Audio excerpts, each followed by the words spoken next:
नमस्कार दोस्तों, मैं वीना वर्मा हमारे YouTube चैनल एस्ट्रो वीना पर आपका हार्दिक स्वागत करती हूँ। आपको धन्यवाद देती हूँ, आपने मेरे चैनल को पसंद किया। अब हम चर्चा कर रहे हैं कि जून के महीने की प्रेडिक्शन हम बता रहे हैं कि जून के महीने का भविष्य फल क्या होगा, 12 राशियों के ऊपर उनका क्या क्या प्रभाव पड़ेगा, उनकी हेल्थ, वेल्थ, रिलेशन, इन सभी के बारे में हम बात करेंगे। उनको कारोबार में कैसा रहेगा, उनको अगर कारोबार में या हेल्थ में या किसी भी तरह की कोई परेशानी आ रही है तो किन छोटी छोटी चीज़ों से वो दूर हो सकती है, क्या क्या हमें सावधानियां बरतनी चाहिए, इस बारे में हम बात करेंगे। तो आज हम बात करते हैं जेमिनी यानी कि मिथुन राशि के। मिथुन राशि का अगर हम देखें तो गोचर में अगर हम देखते हैं तो लगन में इनके बुध और राहु आए हुए हैं और इनके 4th हाउस में चंद्रमा विराजमान है और इनके अष्टम हाउस में शनि और बृहस्पति हैं और इनके भाग्य स्थान में मंगल हैं। और तो ये जो है, ये जो गोचर की स्थिति है, ये बता रही है कि इनके द्वादश स्थान में सूर्य और शुक्र भी हैं। तो सूर्य और शुक्र द्वादश स्थान में जाने के बाद इनके अनएक्सपेक्टेड खर्चे बढ़ा देते हैं। अब मैं आपको ये इसलिए बोल रही हूँ कि जब हमारे पास अनएक्सपेक्टेड खर्चे बढ़ जाते हैं और हमारे प्लैनेट्स हमें ये बताते हैं कि हमारे अनएक्सपेक्टेड खर्चे बढ़ रहे हैं, तो हमें उसको कंट्रोल में करने के उपाय करने चाहिए। कंट्रोल में इन लोगों के लिए उपाय में यही है कि भावनाओं में बह के एकदम से कोई खर्चे ना करें। ये सोचें, खर्चा करने से पहले ये सोचें कि इसके बिना हमारा काम चल सकता है या नहीं। अगर चल सकता है तो उसे चलाने की कोशिश करें। किसी खर्चे को इसको ये पोस्टपोन कर देते हैं तो इनके लिए बहुत बेनिफिशियल रहेगा। सेहत का इनको ध्यान रखना पड़ेगा। अष्टम स्थान में शनि जो बृहस्पति हैं, ये थोड़ा सा हेल्थ प्रॉब्लम देते हैं और इस वक्त अगर इस महीने में ये अपनी हेल्थ का ध्यान रखेंगे, हेल्थ का ध्यान यानी कि अपने खाने पीने पर कंट्रोल, नियमित व्यायाम और कोई भी अनहेल्दी चीज़ ना खाना। आजकल फास्ट फूड तो मिलने बंद हो गए हैं, पर कभी कभी ऐसा होता है कि जब हम मन करता है तो हम घर में भी कुछ चीज़ें बनाने लगते हैं। तो इनको, जिसको गरिष्ठ भोजन बोलते हैं, जो देर में डाइजेस्ट होता है, उसको अवॉइड करना चाहिए। अगर ये इस तरह की डाइट लेंगे तो ये जो गोचर की जो स्थिति है, इनको लंबी बीमारियां देने की स्थिति बन सकती है। लंबी बीमारियों में जैसे हाइपरटेंशन आ जाता है, और हमारा डायबिटीज़ वगैरह आ जाती है और भी चीज़ें हो जाती हैं। इससे बचने के लिए इनको अभी अपना लाइफस्टाइल चेंज रखना पड़ेगा। अपनी वॉक पर, अपनी एक्सरसाइज पर पूरा ध्यान दें। मेरे को पता है मिथुन राशि के लोग बहुत ज़्यादा मेहनत नहीं कर पाते, पर इनको फिज़िकल एक्टिविटीज़ में, चाहे ये योगा करें, सैर करें, ग्रीन ग्रास पर चलें, कुछ भी ऐसा करें, इनको करना चाहिए अपने लाइन उसमें। और सुख साधनों पर इनके खर्च होने की उम्मीद है। तो जैसे कि अब सुख साधनों पर खर्च होने की उम्मीद है, घर और कोई प्रॉपर्टी पर भी इन्वेस्ट कर सकते हैं ये लोग, और हो सकता है कोई नया वाहन खरीदने के ऊपर ये इन्वेस्ट कर दें। तो ये जो भी चीज़ पर इन्वेस्ट करें, मैंने पहले बताया इनकी खर्चों की अधिकता रहेगी, तो ये लोन ज़्यादा ना उठाएं। लोन ज़्यादा उठाएंगे तो फिर परेशानी होती है। तो ये अगर जैसे गाड़ी खरीदना चाहते हैं, गाड़ी अगर ये इकोनॉमिकल गाड़ी खरीद लेते हैं, इनका इकोनॉमिकल गाड़ी में गुजारा चल सकता है, तो ये बड़ी गाड़ी की तरफ रुझान ना करें। घर अगर आपको चाहिए तो ऐसी सोसाइटी में ले लें जहाँ पर आपके खर्चे भी उसमें रहें। ज़्यादा हाई फाई सोसाइटी में जाएंगे तो आपके खर्चे जो हैं उसी हिसाब से हो जाएंगे। अभी आपको खर्चों को कंट्रोल करने की ज़रूरत है। आपको अपने हेल्थ पे ध्यान देना है, अपने दूसरी चीज़ों के ऊपर ध्यान देना है, अपनी प्रोग्रेस के ऊपर ध्यान देना है, अपने काम के ऊपर ध्यान देना है। तो इस उसमें ये इकोनॉमिकल में जाए।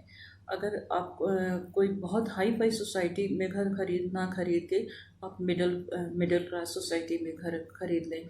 बड़ी गाड़ी ना खरीद के थोड़ी छोटी खरीद लें। बहुत महंगे चीज़ें ना लेके आप छोटी छोटी चीज़ें अगर ज़रूरी नेसेसिटी है तो वो आप करेंगे तो आपके लिए अच्छा रहेगा, वो फ्यूचर के लिए बहुत अच्छा रहेगा। क्योंकि अभी क्विक डिसीजन हो सकता है बाद में आपको परेशानी में डाल दे।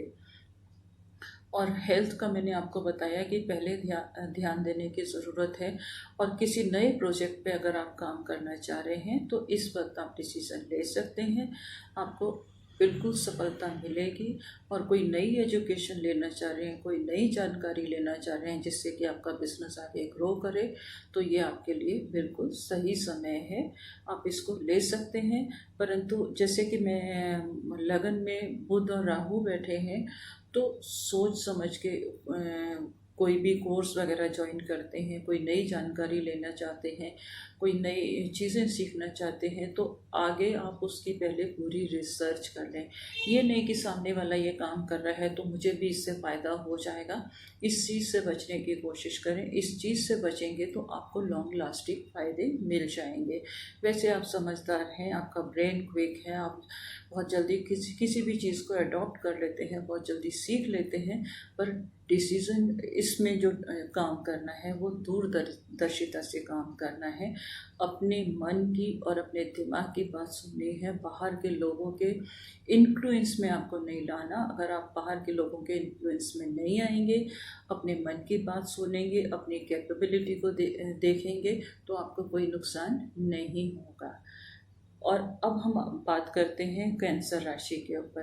कैंसर यानी कि कर्क राशि, इसका स्वामी जो है वो चंद्रमा है। अगर हम गोचर की स्थिति को देखें तो इनके द्वादश भाव में बुध और राहु हैं, और इनके 11th हाउस में सूर्य और शुक्र है। शुक्र इनके 11th हाउस में बहुत अच्छी स्थिति में बैठा हुआ है, और इनके धन भाव का स्वामी सूर्य भी बहुत अच्छी स्थिति में बैठा हुआ है, तो ये इनको लाभ के मौके देगा।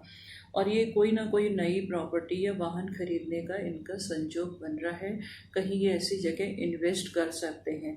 अब इन लोगों को क्या है कि इन लोगों का मन बड़ा चंचल होता है, चंद्रमा जैसे है उतार चढ़ाव आता है, कभी भी स्थिर नहीं बैठता, उसको मन करता है कि आज यहाँ आज वहाँ आज वहाँ। जैसे कि चंद्रमा अपने ब्रह्मांड में भी पूरा कभी नहीं निकलता, उसकी जो वो है चेंज होती रहती है, पोजीशन चेंज होती रहती है, कभी नो मून होगा, कभी फुल मून होगा। ये भी मन का कारक है, तो इनको भी बहुत यही अच्छा लगता है कि आज यहाँ जाएं, आज वहाँ जाएं, कभी समुद्र के किनारे जाएं, आज हम यहाँ पर एंजॉय करें। ये इस कैंसर लोगों के और कर्क राशि के लोगों के ये व्यक्तित्व में ये बात होती है। तो इसमें जो है इनके जो काफ़ी टाइम से इन्होंने जो रुके हुए थे, इनके यात्राएं नहीं हो रही थी, तो इस समय इनकी यात्राएं हो सकती हैं, फलीभूत हो सकती हैं, ये यात्राएं कर सकते हैं। पर यात्राएं करते समय एक चीज़ का इनको विशेष ध्यान देना पड़ेगा, अपनी पर्सनल हाइजीन का, क्योंकि ये इतने सेंसिटिव होते हैं कि इनके ऊपर कोई भी इन्फेक्शन, कोई भी चीज़ जो है, कोई भी बीमारी जो है बहुत जल्दी पकड़ लेती है। तो अपनी पर्सनल हाइजीन का इनको बहुत ध्यान रखना पड़ेगा। सोशल डिस्टेंसिंग तो आजकल सबको बना के रखनी है, तो इनको भी बना के रखनी पड़ेगी। और कहीं से भी आते हैं, इवन हम 1 घंटे के लिए भी कहीं जाते हैं, कहीं चेंज के लिए जाते हैं, तो आते ही इनको बाथ लेना बहुत ज़रूरी है, मेडिकेटेड बाथ लेंगे, और फिर अपने आप को फ्रेश रख के फिर वो चेंज करेंगे, बाहर के कपड़े आते ही चेंज करेंगे। और इनको बाहर का किसी का भी दिया हुआ कोई भी लिक्विड नहीं लेना। किसी के घर जाके भी लिक्विड चीज़ों में आप कुछ भी ले सकते हैं, कोशिश अवॉइड करनी है जब तक कि हमें किसी के ऊपर विश्वास ना हो। हमें इन लोगों को किसी का बाहर का लिक्विड, दूध, चाय, पानी तो ये अपना कैरी करके जा सकते हैं। सबसे जो ज़्यादा जो एनर्जी जो है पानी अडॉप्ट कर लेता है, तो कोशिश करें कि ये पानी कहीं भी जाए तो अपना कैरी करके ले जाएं, कहीं किसी और के घर का पानी ना पिए। और संबंध जो है अपने इनके जीवन साथी के साथ संबंध जो है मधुर हो जाएंगे। अगर किसी का काफ़ी समय से रिश्ता नहीं हो पा रहा था, इस बीच में रिश्ता होने की उम्मीद भी है।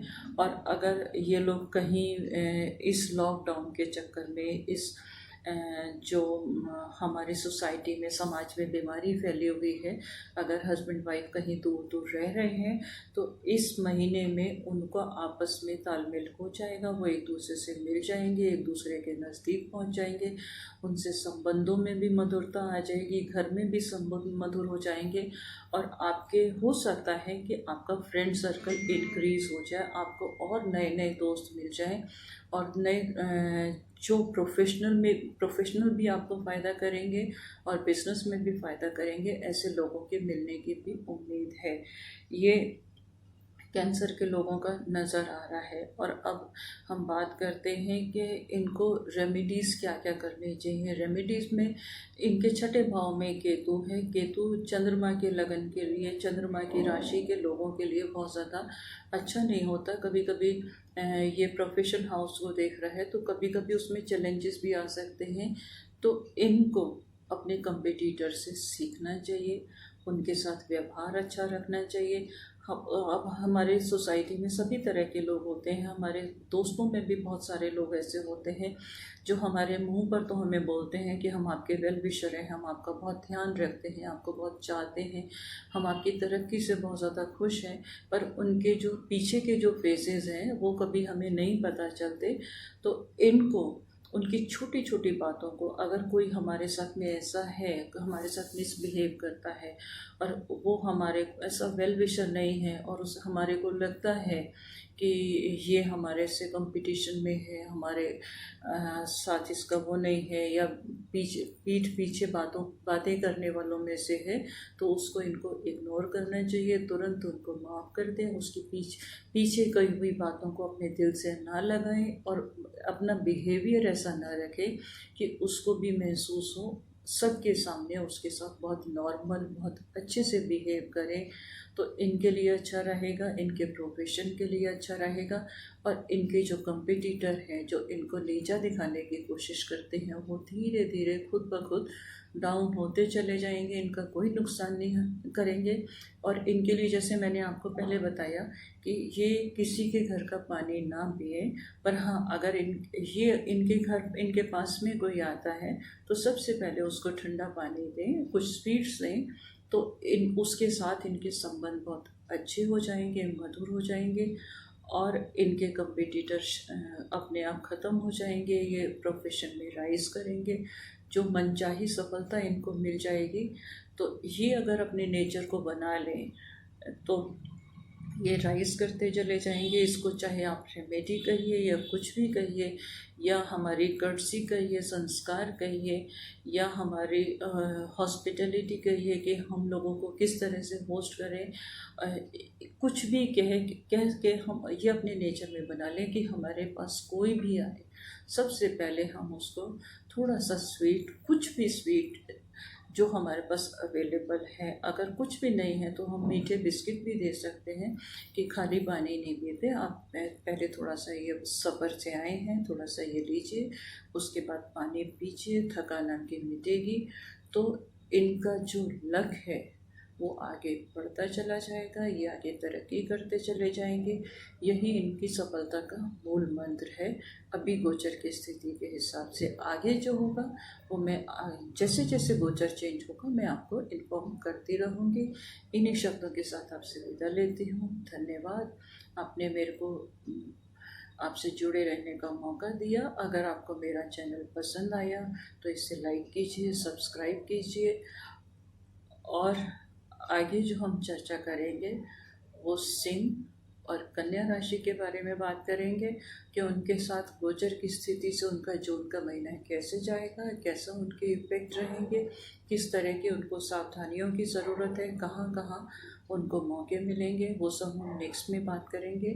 आज इन्हीं शब्दों के साथ आपसे विदा लेती हूँ, आपको धन्यवाद देती हूँ, और आपसे उम्मीद करती हूँ आपको मेरा चैनल पसंद आया तो लाइक कीजिए, सब्सक्राइब कीजिए, लोगों के साथ शेयर कीजिए, मुझे आपसे जुड़े रहने का मौका दीजिए। और अगर आपके मन में कोई सवाल है, आपके कोई क्वेश्चन है, आप बेझिझक मुझे कांटेक्ट कर सकते हैं, मुझे मेल कर सकते हैं, मुझे व्हाट्सएप कर सकते हैं, मैं आपको जवाब दूंगी। पूरा चेक करने के बाद अगर मैं इस माध्यम से आप जानना चाहते हैं, इस माध्यम से जानने के से फ़ायदा ये होगा कि और लोग भी जो इसी तरह की परेशानियों में गुजर रहे हैं उनको भी इस एपिसोड से, इस चैनल से फ़ायदा होगा। मेरी कोशिश यही रही है कि सभी को फ़ायदा होता चला जाए। उसके लिए इस बात की मैं आपसे कमिटमेंट करती हूँ कि आपकी जो पहचान है वो गुप्त रखी जाएगी, किसी को नहीं पता, किसी को रिवील नहीं किया जाएगा कि आप कौन हैं, कहाँ से हैं। बस आपसे जुड़ी हुई समस्या, मिलती जुलती समस्या का समाधान अगर इस चैनल के माध्यम से हो जाए तो मुझे सबसे ज़्यादा खुशी होगी। आपसे विदा लेती हूँ, एक बार फिर से मिलने के लिए धन्यवाद।